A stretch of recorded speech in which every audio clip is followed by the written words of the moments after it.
Assalamu alaikum students. I welcome you all once again within this online lecture series. Hope you people are doing good at your respective homes by grace and mercy of Almighty Allah. We are going to discuss one more topic as far as atoms and molecules is concerned. We are going to discuss laws of chemical combination. This very important topic as far as atoms and molecules are concerned. Laws of combination, chemical combination. In the 17th century, actually the scientists were trying to find out methods for converting one substance into another substance.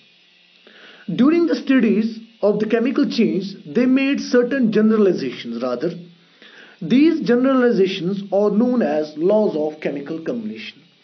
And as far as laws of chemical combination are concerned, we have to discuss two laws. I can say which are included in the laws of chemical combination. One law is law of conservation of mass and another is law of constant proportion.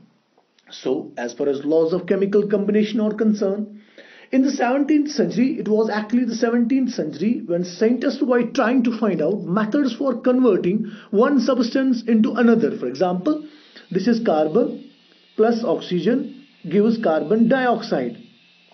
So during these studies, the chemical change, this was chemical change because chemical reaction was going on between the carbon and the oxygen to form carbon dioxide, and they made certain generalizations, and these generalizations are known as laws of chemical combination. So laws of chemical combination, we have to discuss two laws of chemical combination. One is law of conservation of mass and another is law of constant proportion. And in this video lecture, we are going to discuss one important law, that is law of conservation of mass. Let us discuss law of conservation of mass.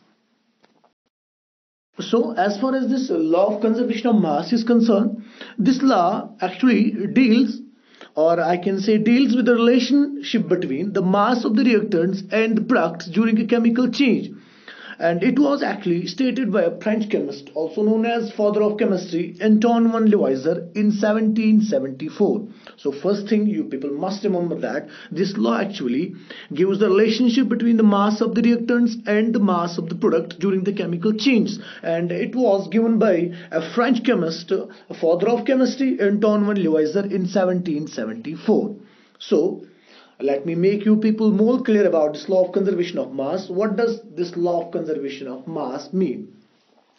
According to the law of conservation of mass of the reactants is equal to the mass of the products. I mean to say the total mass of the reactants will be equal to the total mass of the reactants. The starting material in a reaction is called reactants and the substance formed from the reaction are called as products. Let me make you clear. This is carbon.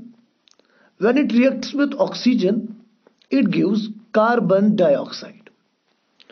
This is called as reactant because the starting material in the reaction is called reactant, and this is also called as reactant. And this is product.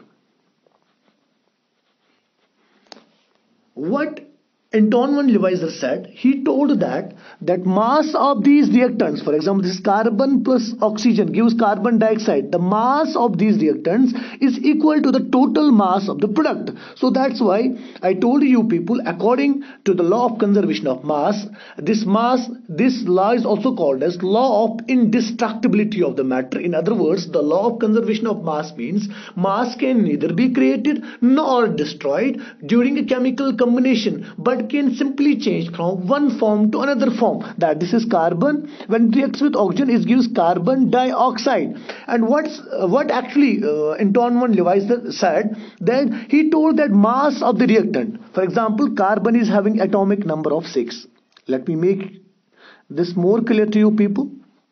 Carbon is having atomic number of 6. Whenever I talk about mass number means number of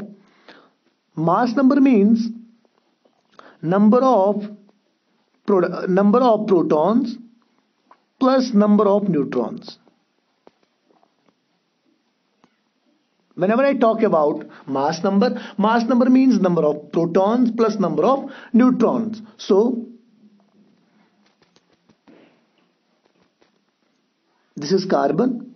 Carbon is having atomic number of 6, that means 6 protons plus 6 neutrons, that means 12 grams.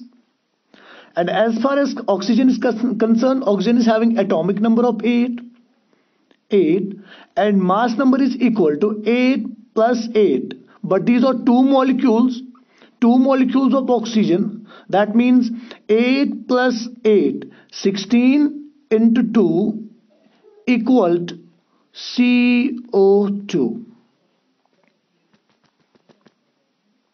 That is 12 gram plus 16 into 2, that means 32, equal to carbon dioxide. Carbon is having atomic number of 6, that means mass number equal to 12 plus 32 equal to 44 gram. This is also equal to the 44 gram. That means mass of the reactants is equal to the mass of products. These are actually the masses of the reactants, and this is the mass of the product. 44 and 44. This means that during a chemical change, carbon plus oxygen, when they react, they give carbon dioxide. And this means that whenever chemical reaction occurs, total mass of the products is equal to the total mass of the reactants. So that's why, and one more thing, you people should remember that atoms are never lost or gained in a chemical reaction. They are just rearranged. Look, this is carbon plus oxygen. One carbon atom, two oxygen atoms. There occurs the formation of carbon dioxide. You people will see also in the product one carbon and two oxygen atoms. That's why I told you people that atoms are never lost nor gained in a chemical reaction. They are just rearranged. So from this discussion, the bottom line of the story is that the total mass of the reactants must be equal to the total mass of the products. In other words, this law is also called as law of conservation of mass, and according to this law, mass can neither be created nor destroyed, but can simply change from one form to another form. And this law is also called as law of indestructibility of matter. In next lecture, we are going to discuss some more examples as far as this law of conservation of mass is concerned. Till then, Allah Hafiz, stay safe and stay blessed.